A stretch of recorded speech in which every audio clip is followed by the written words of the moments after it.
Hi, and welcome to another episode of Walleye Chronicles. This week, on episode 59, I have Mr. Michael Goodman of Goodman Fishing on YouTube. A lot of great content on there for you guys, so get out there and watch that. Recently, he started a new company called Get Fish Marine. We all want them big 22-inch screens. He does it at an affordable way with quality products. So sit back and listen to Michael Goodman, everybody. Hi, and welcome to another another episode of Walleye Chronicles. This week, I got a bass guy in, but you're going to want to listen to what he guys has to say. He's got a great channel we're going to talk about, Mr. Michael Goodman. How you doing today, Mike? Hey, I'm doing great. How are you, sir?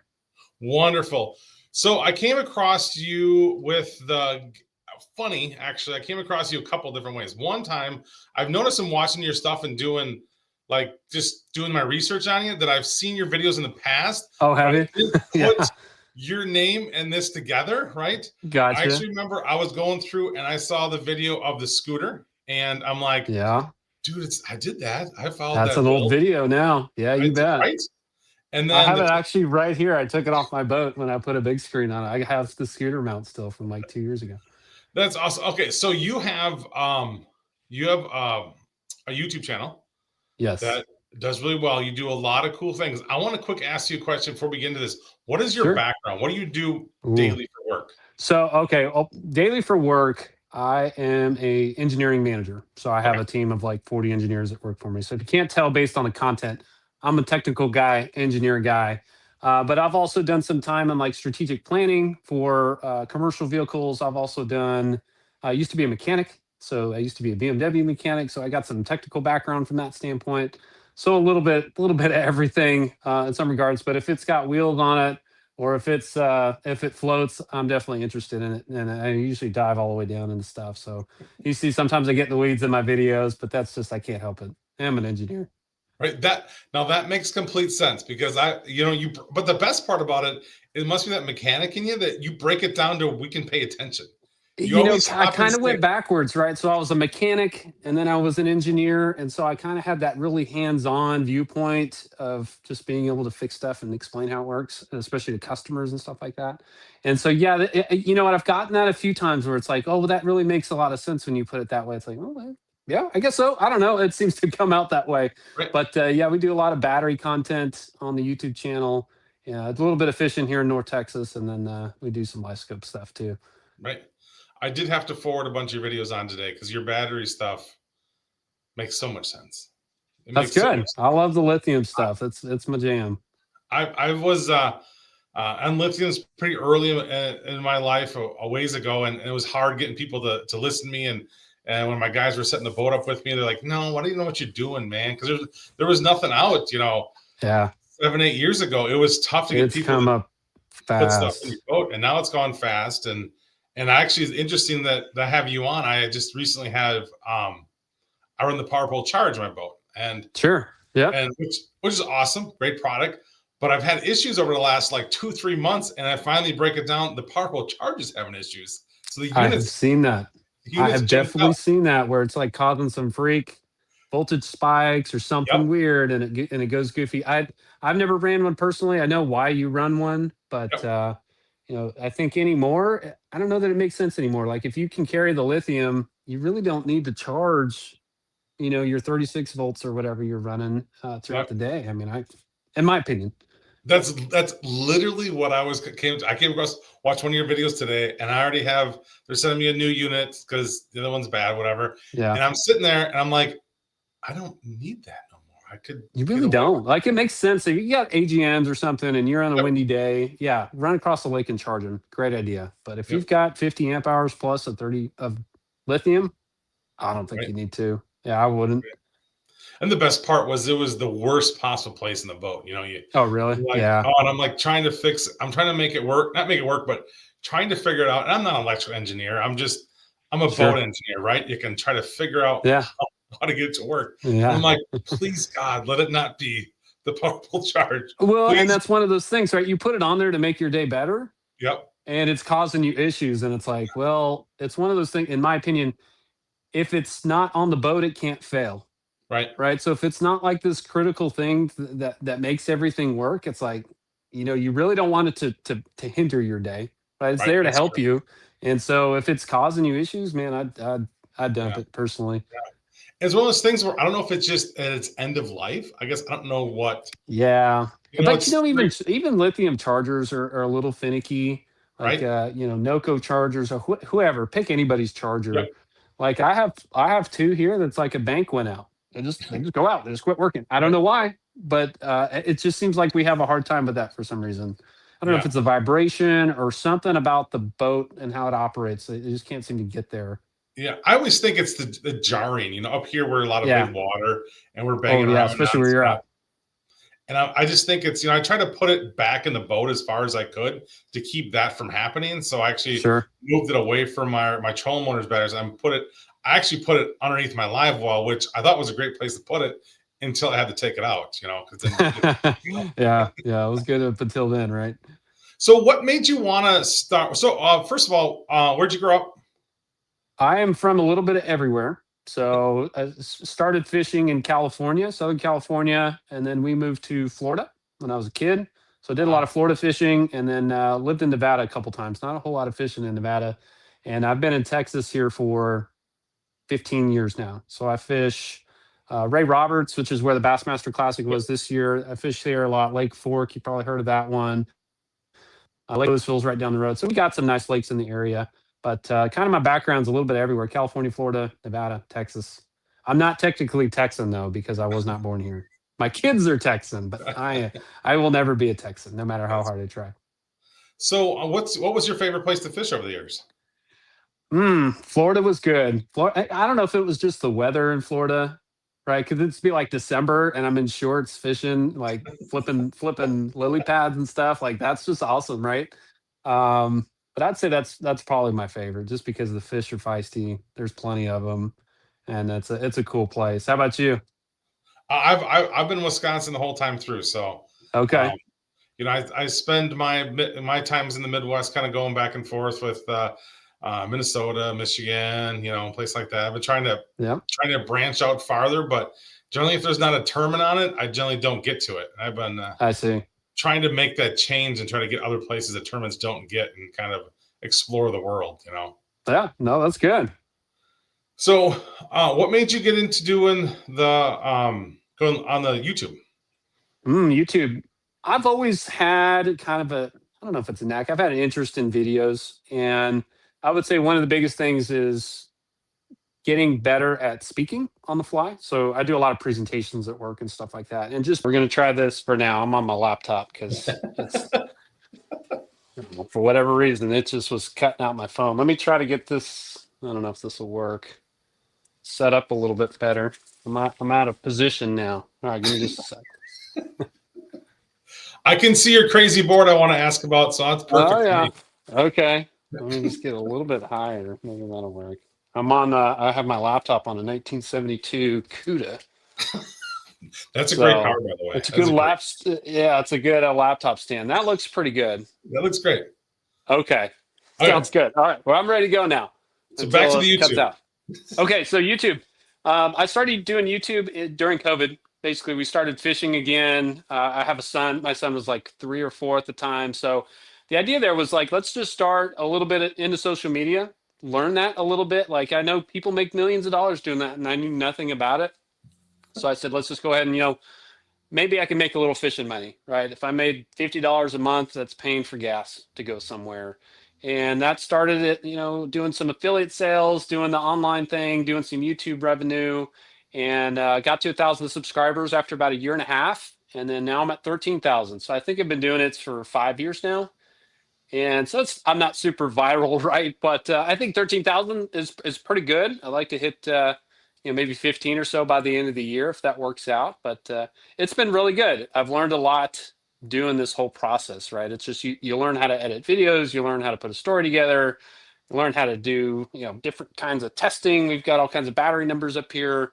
And it's just been a really fun experience. And actually, the Bassmaster Classic was here this year in Dallas, or at Lake Ray Roberts, and the expo is here. They have a big expo where they like clear out the whole convention center and there's vendors and stuff. And I was walking around and people were like, "Hey, I watched your videos." I'm like, Me? Like okay. My wife's looking at me like, what are you doing? Like she have no idea, right? But so I That think is the that's pretty cool. craziest thing. That is the It's craziest when pretty fun. Yeah. you finally get when people finally recognize you. And on my time on TikTok, I remember when I first started getting going good and I had some good videos.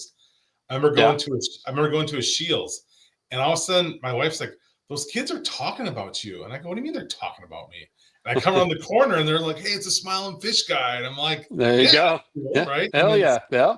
it's kind of fun to your content gets out there, and I think with your 13,000 subscribers, your content gets a lot of reach though. You reach a lot more It people. does. Yeah, it does. I get maybe I think it's 5,000 views every 2 days or something. They have that Yep. metric there. So 2,500 views a day on whatever I've got, and that's a big number to me. That's a big number, and it's one of those things you just kind of look at it in your own world. If you try to compare yourself to, Milliken, right? He's probably gets 5,000 a minute, but it's kind of in my world that's good. So it's a lot of fun. So have you kind of changed? Like you said, you wanted to use it to kind of get into social media and kind of have something to do. Hmm. Has it changed for you, being that you're kind of like the teacher, like a teacher for all of us who are watching? Because your content is kind of Yeah. more like that. Yeah, So it's a for lot me, at more least. educational, kind of just sharing an experience of different batteries and stuff. And that's definitely evolved, right? When people are like, "Hey, you got to find your niche," and it started with me buying my own first lithium, and I did a whole bunch of research on it, and I was looking at this, looking at that, and I kind of did that first video, and it really popped off of like, maybe there's something here. And I do lithium. I do a lot of lithium stuff in my business. I'll kind of leave my professional life on the side here, but I have a lot of background in 650 volt DC Oh, systems and how that works and big motors yep. and whatnot. And so that really applied, and I was able to just kind of talk about what I was thinking, and those videos started to take off. So I started to kind of trend that way, and now here we are. Like I kind of serve that space here a little bit and provide some marine electronics battery input. I got people that email me. I got some folks have called me. I've kind of do this stuff. It just kind of things pop up, and I think I just try to give someone a kind of in the middle answer. I'm not trying to sell much of anything, but on the battery stuff has been really good, and it's been a lot of fun. I've really enjoyed it. So what is your take on the battery world of like between high end, middle, and Mm. low, right? And I Yeah, because yeah, I I'm know. a little bit away from my boat, and there's high end lithiums in there. But I Sure. started watching your stuff today and going like, man, dude, maybe I missed the boat. I mean, excuse me, some of these lithiums I've never even heard of. Like, Yeah. I don't know So. if it's because it's a bass world and walleye world, and we don't really. Mm, I mean, the kind of stuff kind of goes back and forth, but I just don't realize why maybe I haven't heard of some of these. Yeah, so I would say you kind of bucketed right that there's a high, medium, and low, and there's really kind of like a high, low, medium, and low. There's kind of like a gap there between the brands I use a lot, like Elite Time or Redodo or Power Queen. Those are, I would say, that low, medium brand. Then there's like a pretty good gap, and then there's your high end, your Ionics, your Powerhouse, your Miller Techs. There's a good gap there. I'd say the biggest difference is going to be in repeatability of the product and customer support. Customer support by far is the biggest difference. I run a lot of lead time stuff. I've got Power Queens and lithiums or lead times in my boat right this minute.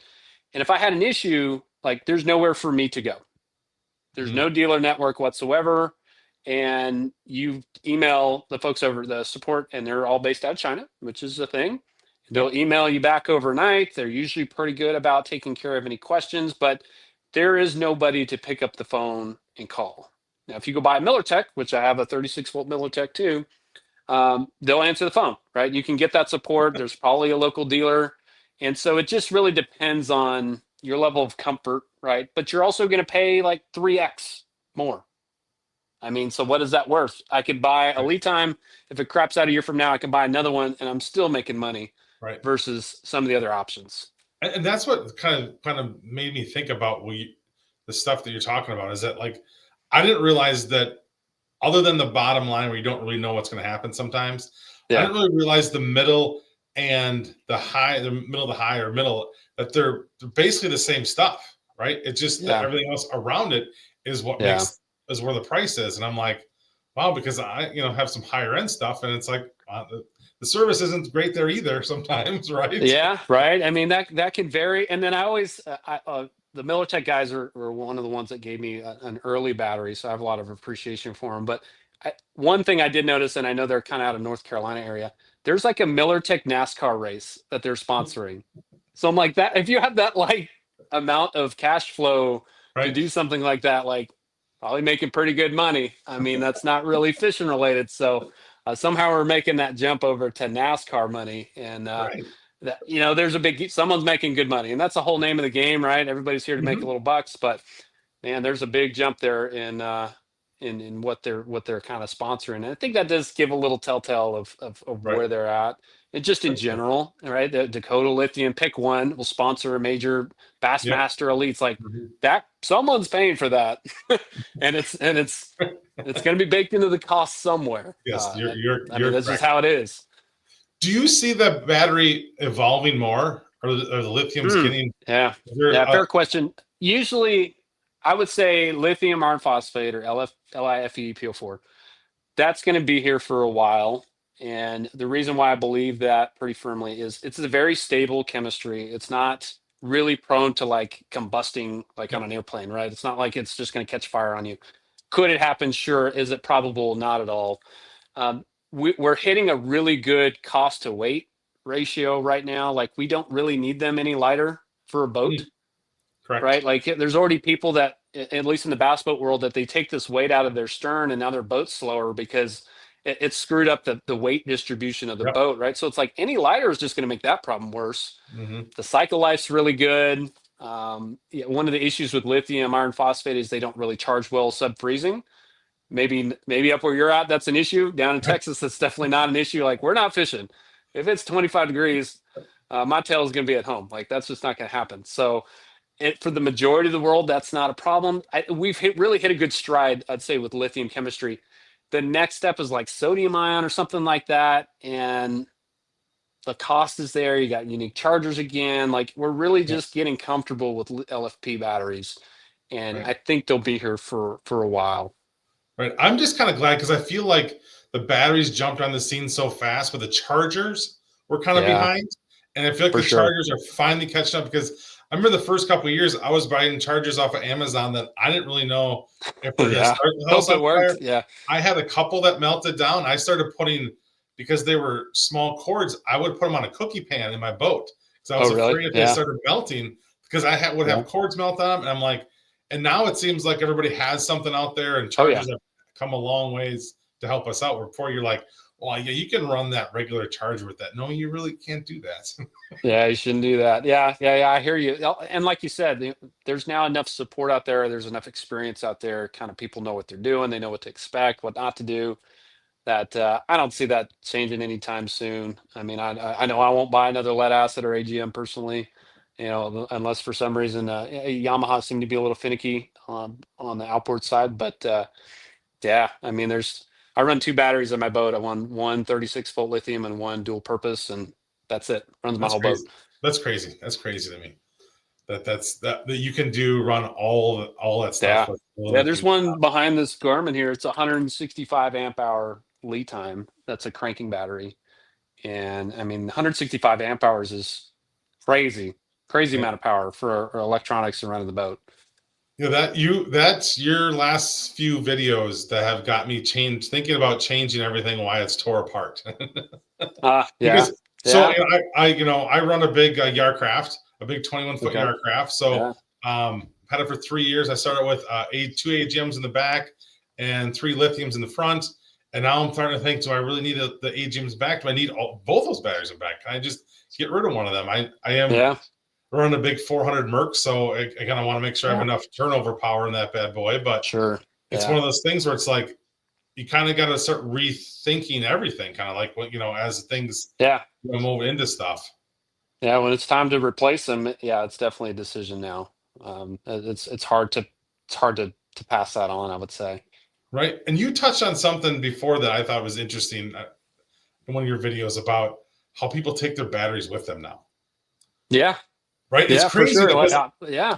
I mean, I've before I've it's just really like, seen two or three postings of, hey, if you want the batteries, it's this, yeah, and And you'll notice that now that I mentioned that, you'll notice that and be like, damn, they really are taking their stuff with them. right? They're ready to go. Like, why go through all that again? Let the next guy figure out what he wants to put in there. You're not going to get any more for your boat, really, for the Right. batteries. Like, nobody's going to give you any money for them. You know the battery, so it's worth Yeah. something to you. But I struggle with that. I get battery. I have dozen batteries here, and every once in a while, I'll clean some out, sell them to a friend or whatever, and it's like their secondhand market for a battery is nothing. Like Right. $400 battery, I sell it for $150 just to Right. move it, right? But But but it's yeah, funny so that it's funny that it's becoming almost like part of your electronics. It's somebody's kind yep, of identity with themselves in the boat and how their boat is set. I mean, most of our, a boat just is some place to stand on, right? I mean, some sure, are pretty, yeah, some aren't, right? But when it comes down to the end of it, your boat's your electronics and what runs it, your batteries, and that's pretty much and what's in your hand. And a lot of the rest of that stuff doesn't really matter in the course of the day, right? It's not going to yeah, make you catch more fish. Yeah, if nope, you're faster someplace, but your electronics, how you use them, and all that stuff is kind of where it all comes down, yeah, agree completely. Yeah, I'll take all my stuff with me on my next boat too. right?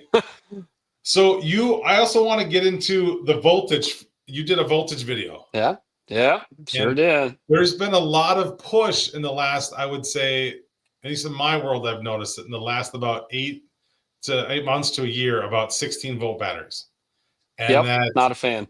That right, that's why I'm going there, right? And that if you don't have this larger battery, that you don't push up in the higher voltage, if you do that, the live scope will get 1,000 times better. You'll be able to see fish as clear as me and you can see Sure, each other, but that's right. not true. That's not what you found. No, yeah. So what the testing I did is I took my 8612, which is a GPS map here, and I ran it on its own power supply that was adjustable. So I ran it all, and I did kind of a blind test on this video where I ran it down to 10 volts, like 21 volts, 14 volts, and then 17 volts. Like I just jumped around and let people kind of figure out what they thought looked better, at least the best I could. Yep. And ultimately, I noticed no difference in the performance, as I'm staring at anything above 12 volts. Like between 12 and 22 volts or whatever it was, I noticed no difference. As soon as I got under 12, at like 11 and a half or 10 or whatever the number was, I could definitely see the performance take a hit. And so that was good enough for me. And I had also reached out to Garmin and Lowrance and Humminbird and basically asked them the same thing. Hey, I see your voltage range goes up to whatever. Is there a performance opportunity? And they said no. And to me, none of those companies sell batteries. Garmin doesn't care what battery you buy. They have Right. no skin in that game. And so if there was a performance edge, they would say, yeah, right. I mean, they have an incentive for you to get the best performance out of your unit, especially over the competitors, Humminbird or Lowrance or Simrad or whoever you're looking at. And so to me, that they didn't take that advantage if they had one to recommend a better volt or higher voltage battery kind of helps reinforce what I experienced on the water. Yep. And so, no, the biggest thing I have with it is it's a unique battery. If you go to a 16 volt, you're now isolated to that. It can't really do anything else for you. You can't start your motor off of it. You can't run your trolling motor off of it. You need a unique charger for it. Yep. For what again? No Right. performance gain. So why am I doing this? Right. And if you have the right size 12 volt lithium, you won't get below 13 volts anyway Right. all day. Really shouldn't really, maybe 12.9 or something, but you're not going to get anywhere near 12 volts if you got the right size battery. So what's your perfect setup?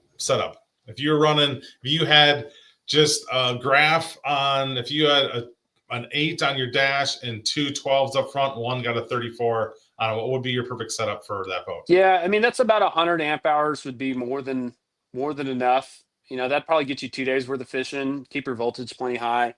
Now, any type of 100 amp hour battery depends on the boat, right? Your boat may have a lot more room than my boat, Yep. but I run, like I mentioned, the dual purpose battery because it fits in the one hole and it runs my live well, runs everything, and I've got just a couple wires that hook up to it, and just it's awesome, right? Like there's nothing else to worry about. I charge two batteries and life is good.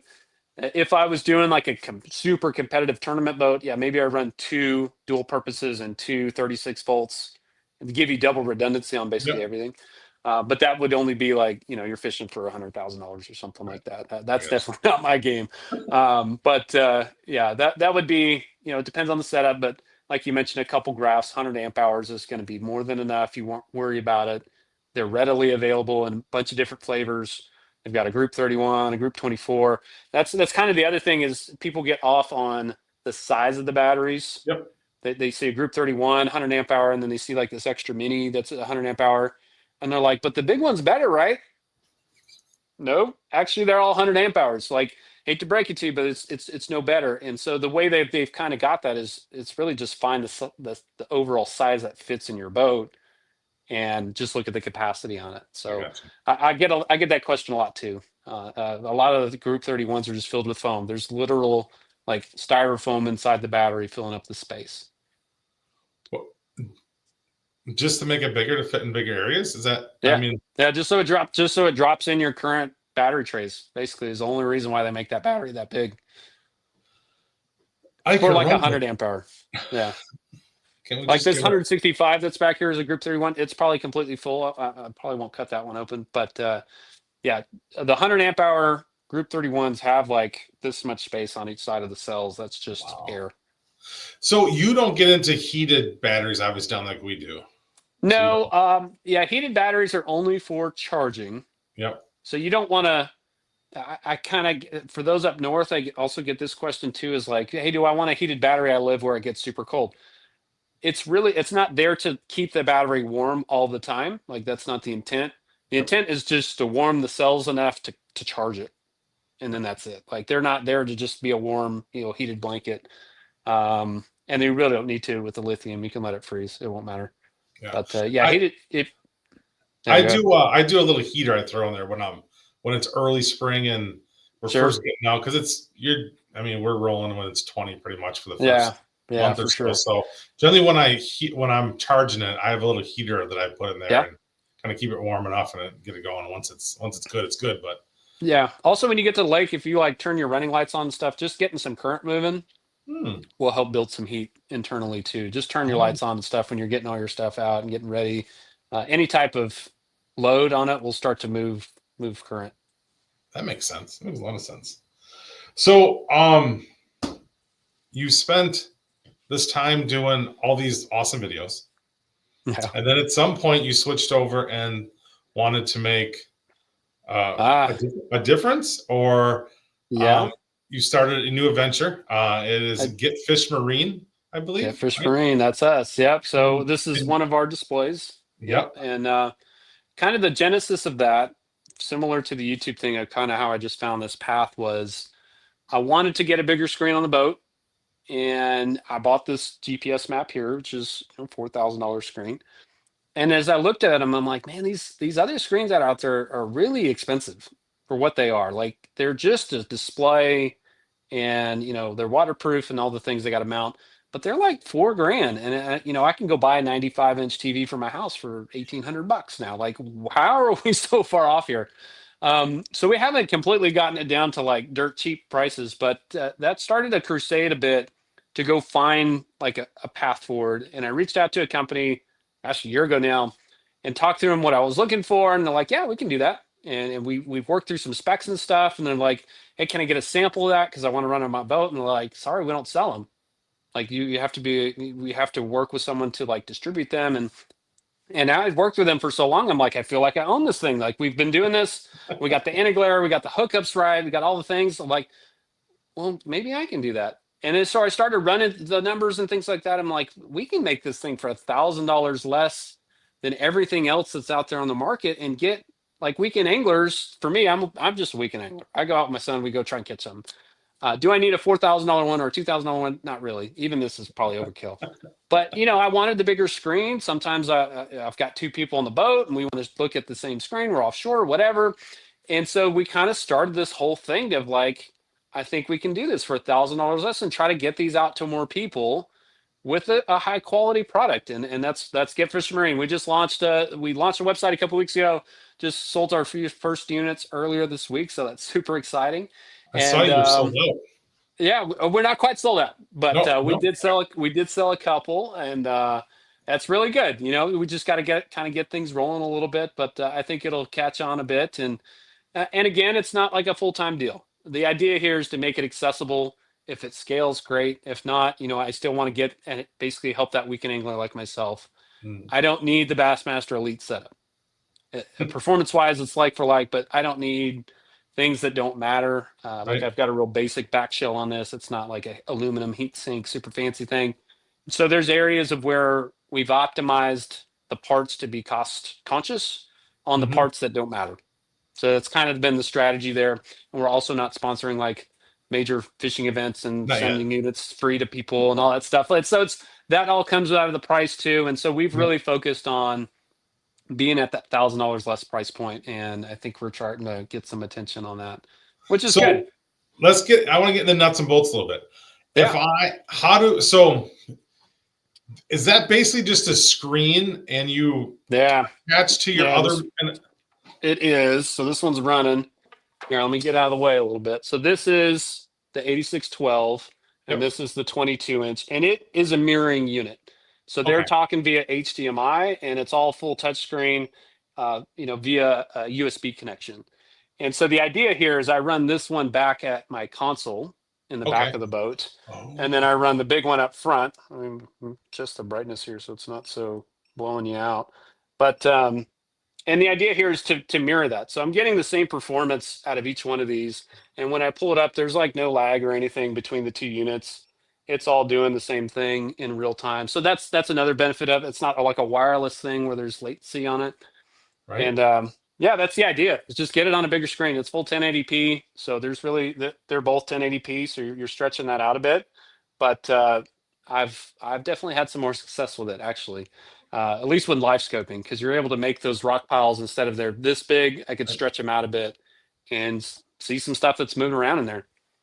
Right. And that's one thing I've learned and fishing with some of the pro guys and getting in their boats with them is that their screens are smaller, right? They don't. I mean, Yeah, not everybody has a big screen. Walleye guys were 12 and yeah, yeah, 14, whatever, and they do so much manipulating of the screen while they're fishing because they're only fishing for you know 5 big fish, right? So sure. they slowly get on that thing and they're constantly zooming in and pulling Oh, back and really? zooming in, and I'm like, Yeah. it just Okay. blew my mind how much they're doing that, and I'm like, Huh. I go, why are you doing that? He's like, well, okay, if we're in these weeds, if I zoom this out or if I Right. zoom out to see him on top, okay, I can see him there. When I get close, if I zoom out, I can go down to like 20 or 30 feet. Hey, listeners, let's talk outdoor streaming. What is the best outdoor streaming platform out there? Well, it's simple. It's Fixed TV. Not only do they have this great program, but they have all kinds of hunting and fishing shows along with some weaponry shows. So when you get bored and need something to do, get your fix with Fixed TV. I can Yep. see individual fish in between these weeds that go, and they constantly Yeah. are zooming it out. And I'm like, God, if they had a bigger screen, life would be pretty awesome for them. That's true. So the bass guys we don't really do that. And which is interesting. We're not fishing that deep of water, but let's just say we've got like this guy set up. I'll run it at like 90 feet and 35 feet. How deep are you guys run? You guys run super deep? Like We you move have the lake all the way we down? do at times, but like say Green Bay, you're running 20, up to like 30 feet. Okay, so yeah, so not quite similar. So I may go up to 35 feet during the day, but I almost don't touch this at all. And the biggest reason there is it messes up your scaling of what you're looking at. Oh So if yeah, I go zoom in, right, and I make this smaller and I tighten this up, well, maybe that's too far for this. That bus looks like it got bigger. It yep, messes with your scaling. And when you're targeting like bigger fish and you keep moving your scales around, you don't really know what's big right, anymore. You lose like that point of reference. So if I'm out here at 80 and I don't know, 35 and I go catch a fish and it's a 3 pound bass, that's a good fish for us. right. As long as I don't change that, I kind of know how big that fish is on the I screen. gotcha. But if I start screwing with the scaling, Right, it could be a 10-inch fish and it looked right. And big. I see kind of them as they more. It seems like they find a way. At least what the last time I was out is that they find the area, they kind of Yeah. ID the fish, and they get in there and kind of go to Yeah. work. Whether Yeah. because You can definitely do that. it was very different to how bad it was. Very precise. It was like, okay, there's the fish we're going to target. I'm going to get my boat completely set up, which for a weekend guy, I'm like, oh, there's a fish. I'm Yeah. flinging at it, going, Yeah. rolling right into it, scaring it away. And Yeah. although they run across the lake super fast, trolling motor at 10, set at 90 feet or 100 feet or 120 feet, and they Yep. see it stop down, put the brakes on, and just slowly move to it, Roll up to it. which is crazy. Yeah. So one of the Well, we do that too in the bass world is setting up on a fish is super important, at least on largemouth, even smallmouth. And mostly that's because you get like one shot at Yep. these fish. Like if you don't get that fish on the first cast, first real good approach, you've got like it goes from like a 80% chance of catching that fish to like 20. Like they're not going to eat it a second or third cast. Like your probability of success goes through the floor. And so it is important to get set up, get your boat right so that you make that good presentation. And if you goof it, at least with a bass, they're like, nope, I've seen Yeah. that before. I'm out. Yeah, getting it set up is definitely a big part of it, and Right. fighting the wind and getting your nose just right. And it takes a lot of patience to That's do true. that. I'm Yeah, and finally like starting to get there. if you're fishing in with the wind or against the wind, the whole like when I first started live scoping, it was always fishing the wind, and the last couple of weeks, of people that taught me, no, go. You have the wind push you, man. And I'm like, Yeah, never even thought of that, right? I mean, yeah, why not let it use it push across? If it's a nice breeze, push you right into, and just adjust yourself as you float into them, which sure. is a whole nother way. Yeah, do So, you guys do like remote control for the, or are you doing with your hand, or are you doing with your trolling motor foot, or like how so do you? trolling motor foot. So Okay, majority yeah, good. majority have it on their On the pedal. on the unit, yeah. And then some do a Okay, side one, but not most of them. Most of us are on the foot pedal. So okay, cool. it's a whole different way Yes, to. I started out when I first started doing it. I had it on the pole, and then I yeah, realized that I do a lot of river fishing, so that helps me on the pole because I'm right. It's spot whatever. lock and But now I add another. I just add another unit, made it easier, and go yeah, from there. yeah, right. So in order to be compatible, you basically have to have a HDMI cord. Yeah, you bet. So the minimum compatibility is an HDMI port, and then if you want the touch, you need to have a USB port. Okay. Most of the newer GPS maps have that for Garmin. Humminbird, I think, just has HDMI ports, and then Lowrance is a little wonky because you need to run like an extra module to create the HDMI. I gotcha. So what was it? Was it difficult, or was it like a passion project for you that just to get It it was, going? yeah, it was kind of a passion project. Like I said, engineer. I got a background in a variety of different things, and I have worked with screens in the past, and so I knew the lay of the land, what I was looking for, and just working with the company, working through the logistics of things, getting things set up, a Shopify website, and all this stuff. That was probably the hardest part. Is like I've never done e-commerce before, and so that's been again. I seem to find myself in these situations where I jump into something that I have to build the plane as I'm flying it. I'm good with the screens, the Shopify website thing, all that. That's what I'm learning the most right now. But the screens, we've had a ton of success with the testing that we've done with them, and they're ready to rock. So I'm excited that a few of them are getting out there now. That's awesome. That's awesome.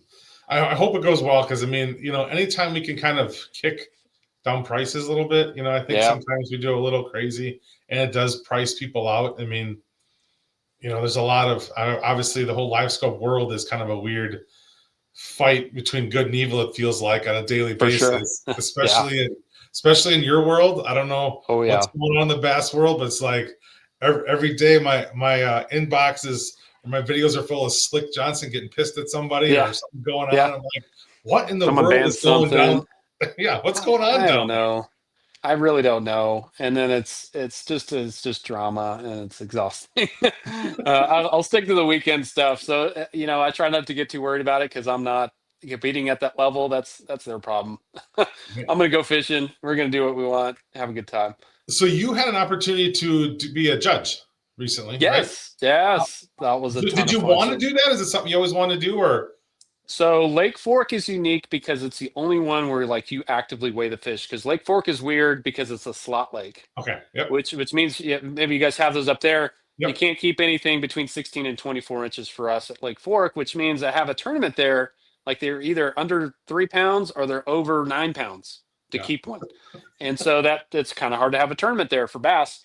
And so this is a fun format where as a judge, you don't just have to sit there and watch someone fish. You get to kind of get involved a little bit. And so the first day I was with Brad Watley, who's kind of a local guy, caught some fish doing all kinds of stuff. He was not a live scoper, using a frog, using this and that.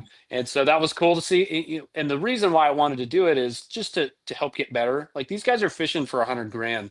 Like Yeah, they're not pulling any punches. They're making moves when they want to make moves. They're changing baits when they want to make changes. And just observing, right, and watching someone compete at that level is you can learn a lot from just how they handle it, for what sure. adjustments they're making, and once they get a limit, they start to talk to you a little bit, which is good.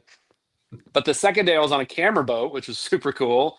I was with Paul Marks, and he was in second, I think, going into day two, and we roll up on this first part. He's just laying the wood to him, just catching fish left and right. And I think he had his 30-pound bag of bass, which is just crazy Right. for a tournament by like 10 o'clock. And so we kind of fiddled around. He looked for a couple bigger fish, but didn't find anything. But a similar thing of just watching a master at work, right? And just what is he looking for? Why is he moving? And I was watching his live scope from the console while he's fishing up front. So I'm like, oh, that's a big fish, right? And he's like, okay, we're moving. I was like, what? That's like a 9-pound bass that you're just like, nope, we're out here. He's like, they're not acting right. I'm like, oh, Mm, okay. I'd sit here and just try and catch that fish for the next 30 minutes and look like an idiot. And he's up here, moving on. So that kind of wanted to learn that. And it yep. was really cool. Unfortunately, Lake Fork's not on the agenda for next year. So I'll have to miss next year. Hopefully it comes back in 27. Would love to do that. And and you mentioned an incident you had in the parking lot. Mike Iaconelli. Yes. So Did you cut him related to off, or what'd you do to him? the way Fork sets up is there's kind of two lanes of people getting in the boat ramp. And usually there's like a helper helping the guy launch the boat, and then there's an Mhm. angler in his own boat, however they do it. And so I'm in this left lane, and there's Iaconelli's in the right lane, and we pass him, and I get flagged to get the camera guy. So I pull in front of, cut off Mike Iaconelli so the camera guy can get on our boat because he's got all his crap, the big old duffel Yep. bag, he's got 150 pounds worth of crap. And so that takes a minute, and Iaconelli pulls up, and you mother F this, and that's not what and I just go like, I guess that's what it's like when you're in 97th place on day two, that you just get all hot and bothered. But have a good day. And it just okay. I really liked him. Like he's a great guy for the sport. Like he does a bunch of stuff for the kids. My kids have met him three Yeah. times at the classic. Like great. We've done his little kids fishing events when they're in town. So like love that aspect of him. But I was like, that's really disappointing. That's Right. surprising, but Right. disappointing. Yeah. Ramp days are different for Mike. Yeah, they're a little bit hotter. Yeah, he was ready to rock. And then it's just like we all launch the boat and everybody sits there for an hour because it's so friggin' early anyway. So Right. Yeah. There's I nothing guess like that's it. what he wanted to do that morning. So, and do you have any interest in tournament fishing now or I later with have your son? I've done like some weekend, Saturday morning type things, and I Mhm. really do like it. I just don't really have the time. I feel like if I'm going to compete, like I need more time to like practice and prep and change my Mhm. line and retie stuff. Like Right. I'm working, I've got kids, and so we're just trying to compete and have a good time. Done a couple like Tuesday nighters or something like that. I do like it. I don't have time for it to I got do you. it at a level I feel like I should be. It's one of those things. It's like to halfway do it just doesn't feel right. But Yeah. You maybe get someday like there is a big like high school trail here in Texas for bass fishing, and so maybe if my son's of that age and he wants to go do that with his high school team, that's probably something we'll do if he wants to do that. But that'd be a lot of fun. Go camp in that and go do some fishing and see if we can do any good. That's awesome. So you also are on a seem to be a quest to purchase a new Yes, boat. yes, you've done your homework. I have done my Definitely doing homework. the. So the best part is like, I'm not gonna try to push you towards the family that I'm already in, but Okay. I mean, Yardcraft is part of the Bass Cat family. Oh, are It they is. really? Okay, I didn't Yeah, know that. the made the same company, same everything, same website. You just click to Okay. Yardcraft or Bass Cat, Yeah. and yeah, we're just the deep the big water version of it, The basically. deep V. Bass Cat is my number one right now. I'd love to do that a little bit more. Basically, what happened is I've been waiting for kind of economics to play out a little bit. Yep. Like right now is probably not the best time to buy a boat for me. So I've been kind of sitting around, saving some money from the YouTube, kind of putting that money away a little bit, starting this up as well. But I'd say Bass Cat's my number one. Phoenix for us is probably number two, and it's probably going to be one of those two. I Would gotcha. love to go get in a cat and check those out. I think just the vibe that I've gotten, it feels like a very high class boat, built well appointed. Things are where they should be, high quality through and through. Phoenix sounds like it may be a little bit faster boat. I kind of have a need for speed that could be a problem, but I definitely will look at both of those pretty hot and heavy, probably at the beginning of the year. and kind of pick that back up again. It's funny because you talked about aluminum versus fiberglass. Yeah, I And did start there. Yep, and although we're different worlds and what we fish for, but up in the Midwest, it's the kind of the same thing because Lund is such a huge Oh yeah, boat up here, right? And yeah, and if you go into Minnesota, 95% of the boats you're going to see are some version of an aluminum Lund, right? And yeah, you get to over by us and it's more big water, so you see more fiberglass boats and like that. But like for the average guy in between, it's the same kind of struggles that you've been talking about. Yeah. It's the same basic stuff. It's just, are you at the top of the deck or 8 and 10 inches low like one of these boats, right? And it's pretty crazy how much when I bought my boat, I was coming from a Lund, right? And I had the same like things I talked about. What's cool? I like going fast. What's this, that, right. That whole thing is kind of interesting watching you go through that process. Very similar. Here we have a lot of timber in the water. Excuse me, and that's probably one of my biggest concerns with a glass boat. Like Lake Fork, it's a flooded forest. Like there's lanes, and you're staring at your screen, which is the weirdest thing. Running boat lanes on a lake at 50 miles an hour. Like you've got all these like skull and crossbones on your map because it's like don't get 3 feet over that way. There's a big tree there in 30 feet of water, and so that's definitely in the back of my mind. But overall, I think just the performance and the handling and the contours and shapes that you can get out of a glass boat, I think is where I'm heading and try to get a little more speed, stability. Yeah, they're so pretty too. I have a right. I mean, for sure, there's a huge aesthetic difference, and I've tried to put that comment out there, and people are like, "Oh, don't worry about glitter bomb. It doesn't catch any more fish." I'm like, "Yeah, but it still looks cool. I've got a 70s muscle car here that's bright yellow and it's got big tires on it. It's like I kind of like looking good too. Like that's a thing. So I think that's part of it. I know a guy that just picked up a brand new Bass Cat and he had it up. Oh, nice. He brought it up and he filmed it at night and it was the most gorgeous thing. And I don't bass fish much, hardly at all. But that boat with all the extra stuff that Bass Cat does, all the little lights they put on it. Oh yeah.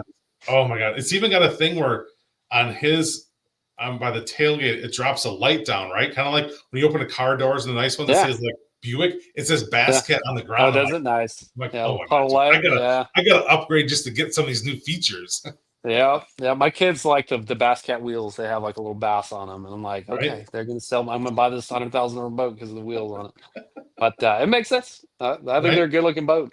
Right. It's a fun. I like how you're taking time and how you are walking us through that, right? Because it is all those little factors, and it's money, and it's what you need it to do for you. Because it's not necessarily what it does for somebody else. It's how it's going to work for you and your family. Yeah, it's a real personal thing. And after you run a couple different, you run on other people's boats. That's the other thing about the is the being a judge at Lake Fork is like I ran in some Phoenixes, right? I get to run in someone's boat who's running it balls out, like he is going as fast as that damn boat will go. And you're cutting through wakes, and there's 100 anglers out there at launch, like they're going like hell, and just get to see the boat kind of at its top performance, and someone who's driven the wheels off of it at the helm. And so that's kind of what picked me up on the Phoenix. And it's like, I really would like to do that event and try getting the Bass Cat, try and getting the Skeeter. Anytime you can get some time in the seat is always good. But we'll find something here early in the year because I am ready to upgrade for sure. For sure. Well, I mean, it's cool that you kind of bought the boat and all of a sudden you really kind of got into fishing. Was it a YouTube thing or just because you and your son and they getting into really fishing that way in the family? Yeah, so we've got like a neighborhood lake that's like a 30-acre small neighborhood lake. And so we started doing that, and we would do that like after work and do this, and we were out there every weekend. And I'm like, we've got plenty of lakes over here. There's no reason why I don't get something. So we bought the Tracker 19 as a first boat and was like, let's just see how much we use it. It maybe life gets in the way, kids do sports or whatever, maybe we don't use it. Not a big investment. And I've literally used it every weekend, if not more, for the last 2.5 years. So it's like, that's not the problem. Right. And so it's time to upgrade. And the family's gone out a couple times and it's just too small. And so we'll probably get to a 21 just so we have the extra space. I really only need a 20, but a 21 would be nice for the kids and the dog. That's cool. So kicking up on some of your other videos, you did one of the first videos that I didn't realize it was you until I saw it today again, as I rolled through, was the scooter video. The scooter video. Yeah, Yeah. I remember helping my at the time partner make the same thing. Oh, really? That's funny. Yeah, He comes over and there. he came in and he sent it over to me, and he sent me this. Goes, look at the video online I sent. Look at the video online. I see it, and I helped him with it. And it wasn't until like today I just running through things and I was scrolling through your stuff and I saw that. I'm like, dude, I made that. I made that off this video. That's funny. 2.5 years ago. Yeah. And I'm like, that's crazy. I didn't realize that was you. And then you also had a tugboat that you guys made. Yeah, I got the tuggy. It's over there in the corner. We need to get it out again now that it's starting to cool off a little bit. But that's been a fun project too. We put a 48-volt motor on it, which is ridiculous, but kids like it, so it's all good. So what makes you come up with your videos you decide to make them? What kind of trips your trigger to make a video? Because I mean, it's not like you're putting, not like me on TikTok where I'm going to put 5 minutes into a 9-second video. You're putting a lot of time in for a 10-minute video. Yeah, the tugboat's just a project with the kids to try and get some exposure to that and build something, right? I'm a tinker guy, restore cars or whatever. But usually some of the content's just kind of like what you said earlier, just kind of have this, I feel like I'm an educator now. Like I could share some knowledge, and that's something that I think with all the AI going on, that you're kind of losing that personality aspect of a lot of content in many ways. So it's like when someone is human and sharing experiences and helping tie complicated things together and help it make sense. And I feel like I'm pretty decent at that. So I just try to share kind of what's going on. And, if it works, great. If it doesn't hit, no big deal either. I've got plenty of videos that never even made it, off the ground. But I enjoy it. And I'll probably shoot a video here tomorrow night. So I just kind of do it as just try to get better, just something to work on, and enjoy that. Is there any video that you haven't made that you want to make, but you feel it's just too big for you to make, or something out that you want to try that you haven't done yet? There's actually one I'm working on, and I've put it on hold for all this Get Fish Marine stuff. But there was one. You're familiar with the transom savers, right? The old sticks that we go. What do you use on your boat? So I use the wedges. The wedges, the little what's motor toter or something like that. Yeah, they kind of wedges stick underneath there, and that's it. Yeah, so there's like a grand internet debate on if the stick is better than the little motor toter wedges, and people go back and forth on that. It's like this never-ending debate from those that are on the internet. And so I actually put an accelerometer on my outboard and have data logged the G forces that the motor sees while towing with the stick, and I've done it on the water, and I need to change over to hydraulic steering on my boat.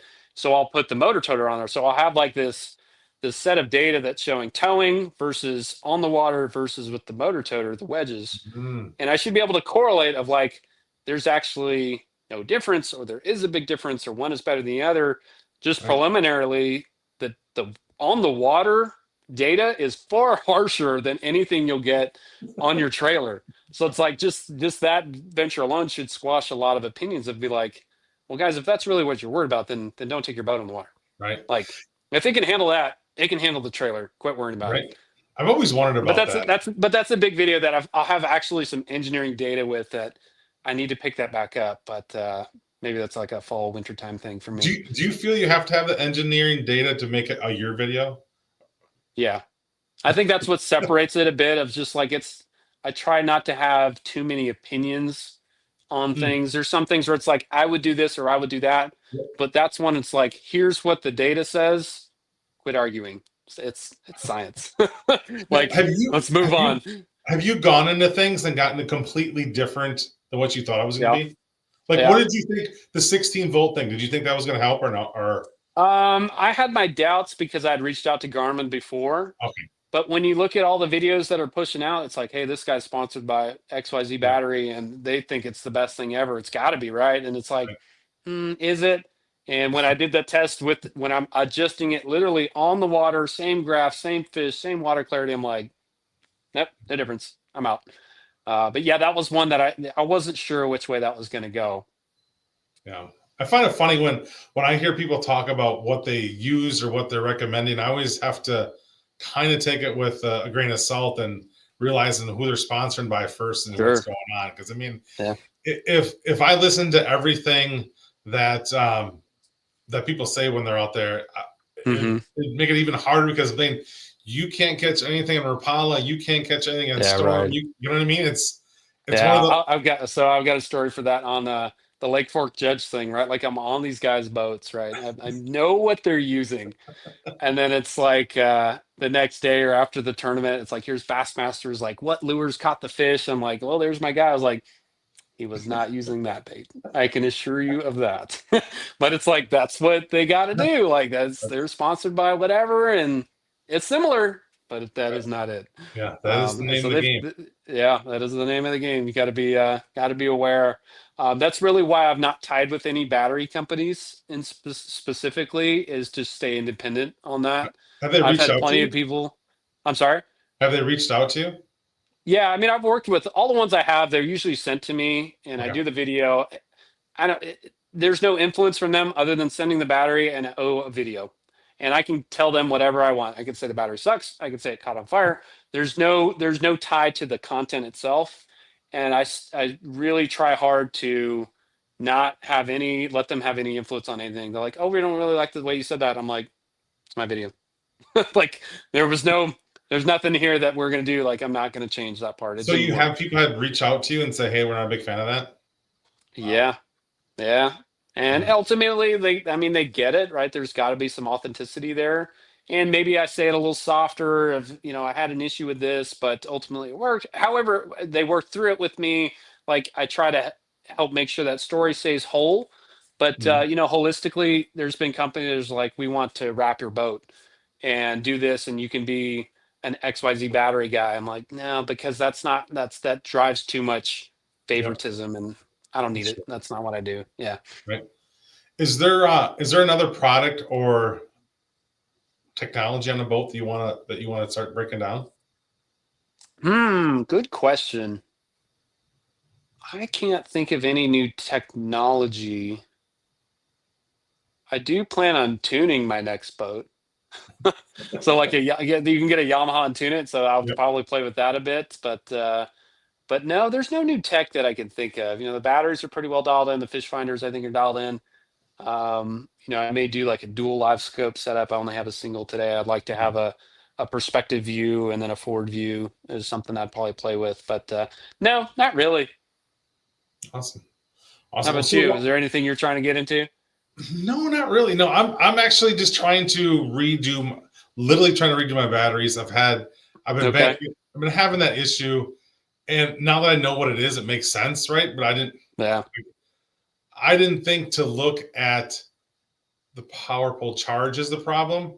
I was Yeah. looking at all my connections, and Right. that is the problem. And you know what? On a boat, there's a lot of stuff Oh yeah. and a lot Yeah. of stuff to break down. And I don't know. Thank God my partner has, is a little bit of electrical in his background. So we were able to kind of break things down and get to the right areas, right? But I didn't Yeah. expect that. And, as a consumer, you pay money and you expect it to work for a certain amount of Sure. time. And which Yeah. I get it gets beat around, but I just didn't expect that to be the problem, right? Yeah. Yeah. There's so many other things you're like, well, this works, that works. It shouldn't be that. Yeah. And then when Yeah. you finally just break it down, I mean, I know how to use a multimeter like crazy now. I didn't know 6 months ago Yeah. when to Yeah. use You're it. savvy now. Now Yeah. I Keep got all one the in your settings boat for sure.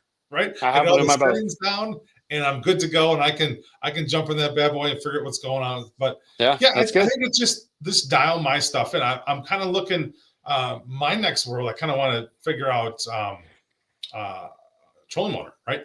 I need a new. Okay. My trolling motor's getting kind of old. I'm in Yeah. Coda. So I got to move forward and get into. If I stay in the Minn Kota world, I kind of always had a Minn Kota. It's kind of like growing Yeah. up, you had to have a Mercury, a Minn Kota, Right. and a Lund, right? And that was Yeah. the brand Right. And that was you you were the guy. Yeah. right? So now it's like everybody has their own. Everybody's coming to market with everything of their own now, Yeah. So and I'm it's a like, Garmin guy on that. I run a Garmin Force, and okay, my next one will be a Garmin for sure.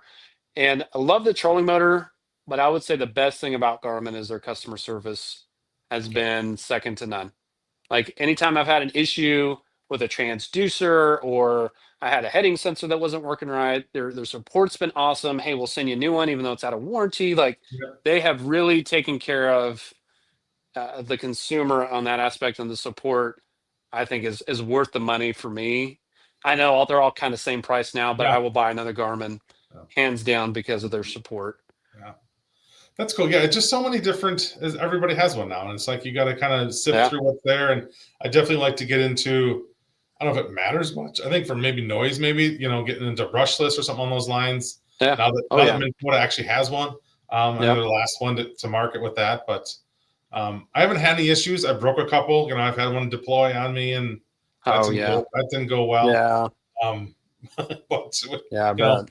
that's what warranties are for, I guess, and life goes on that way. So what's on? You have a board behind you. Is that a board of ideas or a board of? No, this is all the batteries I've tested, and so this is actually. Have you ever watched Top Gear? Yep. So this kind of like the Top Gear where they had the Stig drive the laps, and they put like the cars on there, and I kind of got that idea of like, I do all these battery tests, and I never have a way to like show how it compared to other ones, and is that good or bad? And so that's kind of what this is. And so it's got some ties here. It's got kind of a first place, and they're all in percentage of the rated capacity. So if 100 amp hour battery and I test it and it's 110 amp hours, it's 110%. So I put 110% and I put it on the board. And there's probably 30 on here, and all of them are right at 100% or more, up to 113%. Wow. And it's just kind of a gauge of like, not quite the quality of the battery, but are the cells pretty close in balance? Are they pretty close in capacity? And what can you get out of it, right? So if I bought this is a DC House 50 amp hour battery, it's 113%. And I think that's good information. So if you're buying one, you're like, man, I don't know if 50 amp hours is enough. Do I need more than that? It's like, well, actually, data says you can get 113. You can count on the 100% for sure. Right. And that was kind of the idea of that. We kind of stole it from Top Gear of like, let's see where it lands. I think it's kind of interesting. So would you think of your show as more Top Gear or Mythbusters? Depends on the video. Yeah, I don't do too many myth busting, but like the transom saver thing, the charging your battery when it's cold thing. The 16 volt thing had me open my eyes. 16 volt thing. That was actually the first thing I saw that I'm like, I gotta see this. Yeah, there's some of those where I'm like, let's go ahead and take this on. I think I can show it differently than other people have done. And if I find that edge, I try to make those ones happen because those don't come across my ideas too often where I'm like, ooh, somebody's done that one in that way, and I think it will make sense. So yeah, some of those I do try to take it a little bit in left field and see. Sometimes they stick. So my Mythbusters thing, I got that from watching I think you called it screen size video, but to me it was an ergonomic video. It was an ergonomic video. Yeah, people don't talk about that. Yeah, for sure. You see these guys like hunched over their screen. I'm like, do you really want to stand like that? Because I sure don't. Even at work today, we have like full scale bucks of operating this machine and reachability studies and visibility lines and mirrors and all this stuff that we do. And it's just like, you're operating a machine here and you should be comfortable. You're out there in the waves and you're out there in the sun and the wind, and like you should be comfortable because there's times where it's like your neck hurts or your shoulder hurts, and that's because you're standing weird or your footing's off. Or so getting the screen up, getting a bigger screen, like there's things that you can do that I don't think people put. The scooter mount, right? Scooter mount's actually really good for that because you're moving it up closer to your eye point. Like there's things that in your head it makes sense, but like let's put it on paper so that you can figure that out of where you need to be. And that screen size video was just that of how can I put it in like a chart so someone can say, I have this size screen, I'm standing this far away. That's what I need. That's what I should go do. Or it's a starting point. Yeah. That was awesome. I thought that was awesome. So what's next? Is there anything after the big screens? There's something on your mind that's going to come down the road next? Are you looking It'll be the next boat. The next boat's kind of the thing. Yeah, that'll be our next crusade of working through that. Probably try to do some test drives, record some of that content. I did go to Vexus and did a factory tour there. Maybe I'll go to Basscat, right? Or maybe I'll go to wherever they build Phoenixes. Kids and wife love traveling, so a road trip is not crazy to go to a boat factory. They'll go just about anywhere. But we will go attend the Bassmaster Classic again next year. It's in Tennessee, Knoxville, I think. And so we'll get to see a bunch of boats there. I'll probably do some content there on the bass boat thing if we still haven't bought one by then. Because you'd go past, I believe, Arkansas. Yeah, we go past everybody. On the way there. So we may make a trip out of that too. That's awesome. So I got one question to get you out of here. If you All only right, what do you got? If you only can go fishing one more time, who you taking, where you going, and what you doing? I'm taking my son, and we're going either like an offshore tuna, shark fishing, something crazy. That would probably, or Amazon, or the Amazon. Oh, I don't know if I could pick between one. There's a tactical basset video where they went to the Amazon and caught like 13-foot arapaimas and just looked totally wild. They're like living in the jungle stuff. That sounded off. I'd probably do that. I'd take my son with me. We'd have a blast. Hey listeners, let's talk outdoor streaming. What is the best outdoor streaming platform out there? Well, it's simple. It's Fix TV. Not only do they have this great program, but they have all kinds of hunting and fishing shows along with some weaponry shows. So when you get bored and need something to do, get your fix with Fix TV. well, thanks for being on. Your content is I hope more people see it. I hope more walleye people see it because Sure. it's not really bass content. It's kind of just boat content. I feel like It is. Yeah, a lot of it is boat great content. stuff in there. Cool, I appreciate it. Yeah. Even watching your video how to make videos, and I'm like, I've never heard somebody go against a GoPro. Like say, hey, that's maybe not the best thing to do because in a world everybody's got to have GoPro. I don't like GoPros. Yep. I have Right, two GoPros that have just been like shunned to the back of my drawer that I'm right, done and you with. come out and drop a DJI, and I mean, I'm like, yeah, okay, yeah, it's fair. Good stuff. I mean, yeah. So I love the content. I hope you keep doing it. I hope people more guys see your stuff because there's a lot of good stuff in there, and Cool. it's easy to watch. You make it easy to watch. Your voice isn't creepy and doesn't weird, doesn't crack. That's good. It's relaxing, and how you film everything is really good. So I appreciate you putting it out Awesome. there. I appreciate it. So very cool. Thank you much, sir. And if you're looking to be on an episode of Walleye Chronicles, hit me up on my socials at Matt Snell at Facebook or Instagram, or on Smile and Fish on TikTok. And remember, there's two things you do every day to make somebody give them a great day. One is give them a smile, and two, take them fishing. Right on.